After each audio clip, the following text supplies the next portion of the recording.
Hello everyone, welcome back to my channel, to the world of spirits, as we continue through our selection of bees.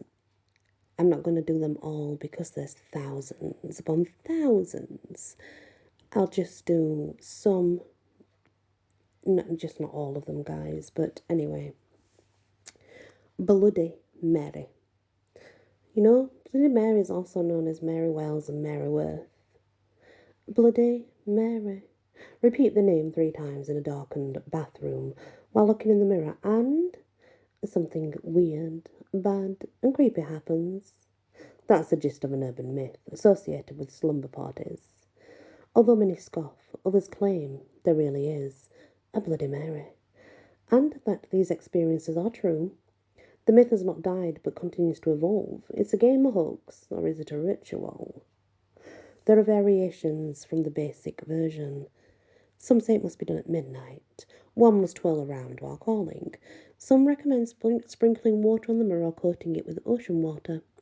Sometimes red candles or candles must be lit. Descriptions of what happens vary. You see her face in the mirror, where yours should be. She appears in the mirror with tears of blood from gouged out eyes. Your own reflection is in the mirror, but covered in blood. She comes out of the mirror and kills you. She doesn't come out of the mirror all the way, she just reaches and scratches you. She reaches out and pulls you into the mirror. She blinds you, drives you insane, or leaves you comatose. Books have been written theorizing about Mary's true identity and lengthy history of her ritual. Among the possibilities are: many romantic magic spells involve attempts to conjure the image of one's future spouse or true love in a mirror. Mediums mirror gaze in order to communicate with spirits, sometimes calling them by name. Timing rituals for midnight and accompanying them with candles. Horrific details may have been added to scare and discourage people from attempting such shamanic rituals. A clue that this might be so emerges in a variant. After you call her name 3 times, she actually appears in the room with you. Not through the mirror, she just manifests. Do not look at her directly, but only at her reflection in the mirror. She will not harm you, but will instead truthfully answer all the questions regarding your future. Another possibility: consistent features of the ritual include references to blood, the mirror, and the location of bathroom. Well, this could be a game, most frequently used at a teenage girl's slumber party. Blood, girl's bathroom. It's hard not to think of menstruation, right? Many traditional cultures forbid menstruating women from viewing their own reflections. Well, the game may have evolved. A menstrual spirit and ritual gone wrong? A famous theory recalls historic Mary Tudor, Queen of England, 18th of February 1516 to 17th of November 1558. In a brief reign, she burned over 300 people at the stake. Mary suffered a number of miscarriages. A rumour suggests those miscarriages were indeed not by Mary, but by enemies in her household who sought to guarantee that she would leave no lineage, as she did not. Some scholars suggest that the Bloody Mary mirror ritual emerged shortly after her death, and that the reflection in the mirror is the bloodthirsty queen driven by the loss of her babies. Clues that this might be the spirit's identity emerge from ritual variations that include summoning her by taunting. Where is your baby? I killed your baby. She may emerge from the mirror for good. Residents of homeless shelters in Florida, Chicago, Oakland, and New Orleans describe a spirit in the guise of a woman who roams at night possessing young homeless girls, forcing them to become prostitutes, drug addicts, and gang members. She feeds on fear and misery, weeps flaming black tears, and is called La Llorona, or Bloody Mary. La Llorona, of course, is different, but they have the same concept. The modern merger. It's a modern merger of Bloody Mary and La Llorona. Well, it's kind of an old pseudonym for Bloody Mary. It's written Mary Wales, but sounds like Mary Wales is in the Wailing Woman, and that's where that kind of comes from. A Tudor Welsh heritage, basically. So yeah, that is the legend spirit that is called Bloody Mary. The next is Bodhidharma. It's from India. Bodhidharma a Buddhist missionary from India who travelled to China, is an arhat and an aviator of the Bodhisattva, apparently founder of Chan Zen Buddhism. He was eventually revered as the rival equal of Buddha. A legend identifies him as an Indian king's son who achieved enlightenment and went to China, arriving in Canton in the early 6th century. He eventually had words with the emperor, and so he decided to leave town, crossing a river on Reed on his way to northern China, where he settled on the sacred mountain Songshan, home of the Shaolin monastery, where he spent most of his time. He spent 9 years facing a wall in deep meditation. He was poisoned by 2 rivals. 2 previous attempts at killing him had failed, but the third time, well, he transmitted his wisdom to his disciple, then consciously took the poison and left the world. Or did he? After his death, the Chinese man returning from India claimed to have seen him on the Pamir Plateau. His tomb was opened and found empty. People resolved these mysteries by comparing the Buddhist sage to a Taoist immortal. So he is venerated by Buddhists, but also by Taoists and Shintoists. According to Japanese legend, he did not return to India after he was poisoned, but travelled to Japan, where he became Daruma. But there's many stories out there, and obviously that circulate, that state different, I don't know, different things happening to him, and as you can imagine, the speculation out there and the controversy regarding him is very large. Bon spirits from Tibet. Bon is the name given the spiritual religion practiced in Tibet prior to the arrival of Buddhism. Bon recognizes thousands of spirits, although only a small number are consistently, dependably friendly toward people. Many Bon spirits are volatile, unpredictable, temperamental, but rituals exist to appropriate, appease, or exercise them. Most of those thousands of spirits are localized, tied to a specific region, land, or natural formation, a rock or a tree, for instance. Many are identified by the names of the locations in which they reside. Every building has its own presiding spirits. Spirits are classified as peaceful or wrathful and further divided by type. Clue, water spirits. Nun, spirits of trees and stones. Sadag, earth spirits. Tsasan, sky spirits usually found atop mountains. Each human being possesses a cadre of at least 5 spirits, benevolent and malevolent, who are born with you and who reside with you. Every life may be understood as evolving the struggle between various spirits encountered. Bon possess an extremely complex cosmology. Historically, there has been a contentious relationship between Buddhist and Bon practitioners, for political as well as spiritual reasons, including a century of religious warfare in the 9th and 10th centuries. But Tenzin Gyatso, the present Dalai Lama, has expressed support for Bon as it is so close to the heart of Tibetan culture. Bona Dia. That's the next one. It originally is from Rome anyway. Bona Dia literally means the good goddess and refers to female spirits exclusively venerated by women. Because these were mystery traditions from which men were excluded, little documented information about the Bona Dia survives. Several different goddesses were classified among the Bona Dia. References to the Bona Dia are generally believed to refer to fauna. They're a secret, basically, and if you don't know them, well, you'll never know them. Kind of like that, you know. That's just how it is through life, I guess. Bosu. And now Bosu is a lower.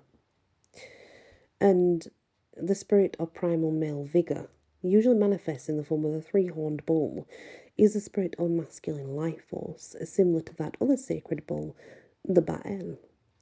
Bosu is volatile, manifesting the potential dangers of excess testosterone. Is a lower of aggression and aggressive action. Bosu is considered among the more volatile lower, and among those identified as patrons of less ethical sorcerers. Is invoked to control Baka. Although aggressive and capable of violence, it can be a spirit of incredible generosity. Haitian depictions of Bossu in bull form are readily available. Images of Saint Vincent de Paul, to whom he synchronized, or the Minotaur, may also be used to represent him. His altars are decorated with horns. His day is on Tuesday, and his colours are red and black. The offerings to give to this particular loa are rum, especially overproof rum, and cocktails made with Red Bull energy drink, whiskey, burn red penis candles in his honour, and to petition him for fertility and virility.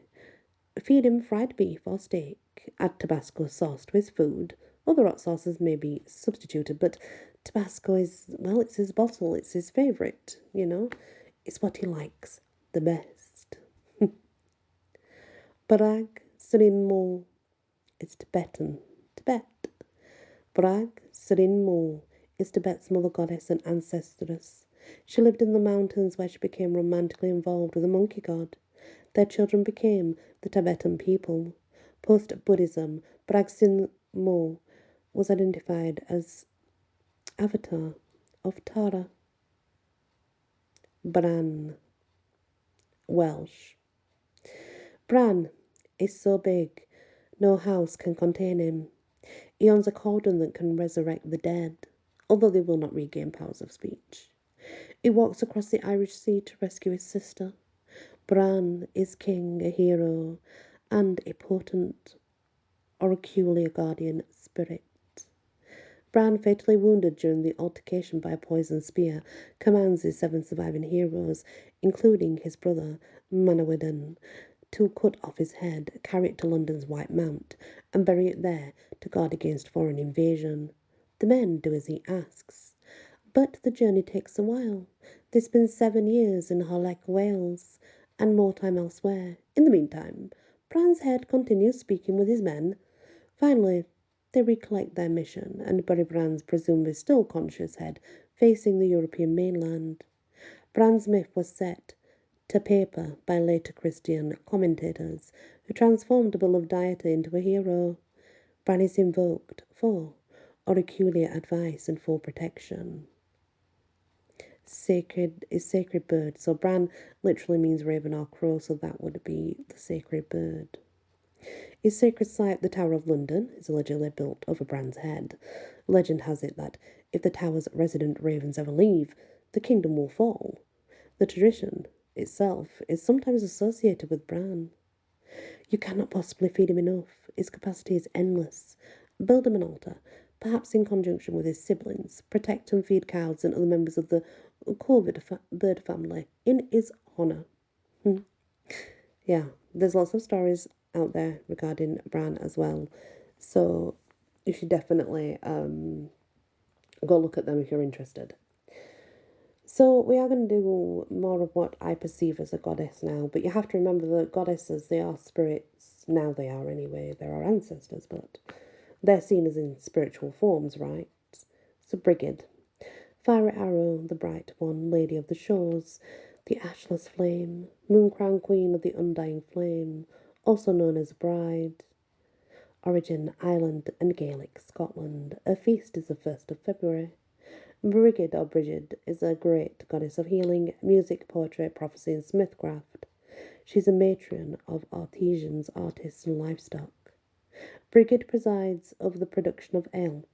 She protects women in childbirth and may petition for fertility. Brigid has dominion over wisdom, education, and learning. She's associated with sacred fires and holy wells. Brigid is the daughter of the Dagda, and thus a member of the Tuatha De Danann. But she transcends classification.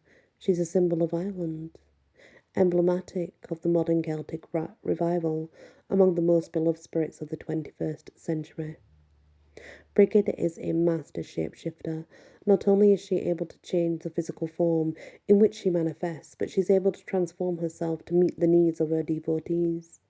Thus Brigid was never forgotten or suppressed, nor was she demoted to the status of fairy queen or tragic heroine, as were so many of her fellow goddesses. Instead, Brigid made the transition to Christianity, evolving into Saint Brigid or Bridget. When Scots and Irish indentured servants were transported to the Caribbean, she further evolved into Madame Brigitte Voodoo Lower. And she did, she's a voodoo lover too. Brigid is the mother of invention. Among her other creations, she allegedly made the very first whistle intended as a nocturnal alarm to keep women safe from sexual assault. An early precursor of the Take Back the Night movement, whistles may be blown during rituals to invoke Brigid's aid. Brigid loves poets, writers, midwives, artisans, snake charmers, and especially smiths. She may appear in a phase of womanhood, maiden, matron, or crone. She manifests as a column of fire or a woman with a pillar of fire emerging from her head. She may also manifest in the form of a snake. She is sometimes depicted with a serpent wreathed around her head. Her attributes are the cauldron, spinning wheel, and metal working tools.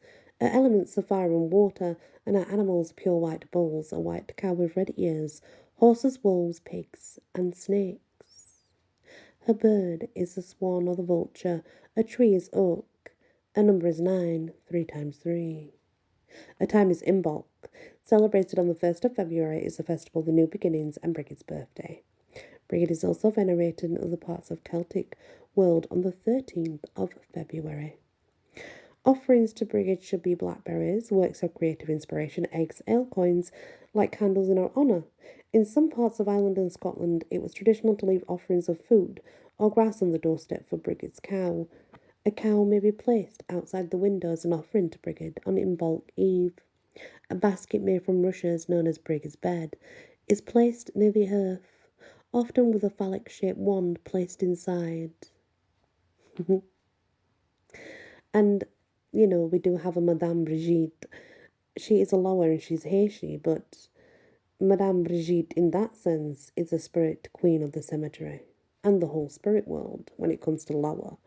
But it's important to understand that she could absolutely be somewhat from Bridget, Don't necessarily mean they are the same, but they could be. It's possible. Bruxa Evora from Brazil. Bruxa Evora is a Brazilian witch spirit, a defied Moorish sorceress. Bruxa speaks fluent Portuguese, Arabic, and Latin, but she's full of surprises and many other languages too. She's a font of mystic, esoteric, and botanical secrets. Bruxa means the witch. Obviously, she's Bruxa Evora, which means witch Evora. But it should really be the witch of Evora. Evora is not a name, which is a secret. Instead, Evora means it's the name of the Portuguese city, variously ruled by Romans, Moors, Christians. In the Roman era, Evora was the home of the large temple of Diana, and perhaps Bruxa Evora is a survivor of those days. Portugal suffered comparatively mild witch hunts, but a woman was burned as a witch in Evora in 1626.